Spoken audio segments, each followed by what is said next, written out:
অবশেষে রাজস্থানের হিন্দুস্তান কপার লিমিটেডের তামার খনি থেকে উদ্ধার করা হলো আটকে পড়া 15 জন কর্মীকে। এদের মধ্যে 3 জনের অবস্থা আশঙ্কাজনক। তাদের জয়পুরের হাসপাতালে পাঠানো হয়েছে, বাকিরা স্থিতিশীল রয়েছে বলেই জানা গিয়েছে। মঙ্গলবার রাতে রাজস্থানের ঝুনঝুন জেলায় অবস্থিত হিন্দুস্তান কপার লিমিটেডের একটি তামার খনিতে বিপর্যয় ঘটে। ওই খনি পর্যবেক্ষণে গিয়েছিলেন কলকাতার ভিজিলেন্স টিম এবং পর্যবেক্ষণ শেষে তারা যখন উঠে আসছিলেন ঠিক সেই সময় খনির ভেতরে আচমকায় ছিঁড়ে পড়ে লিফটের চেন। HL এর আধিকারিকরা সহ 14 জন আটকে পড়েছেন সেখানে। 577 ফুট গভীরে গিয়ে লিফটটি ঝুলতে থাকে। রাত থেকেই শুরু হয়েছে উদ্ধার কার্য। অবশেষে 12 ঘন্টা পর সুরক্ষিতভাবে উদ্ধার করা হয়েছে আটকে থাকা 15 জনকে। প্রশাসন জানিয়েছে উদ্ধার কার্য শুরু হবার পর থেকেই অ্যাম্বুলেন্স এবং চিকিৎসকের দল প্রস্তুত রাখা হয়েছিল।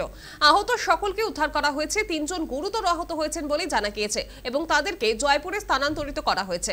ঝুনঝুনের সরকারি হাসপাতালে ভর্তি কর্মীদের মধ্যে কয়েকজনের হাত পা ভেঙে গিয়েছে বলেও খবর।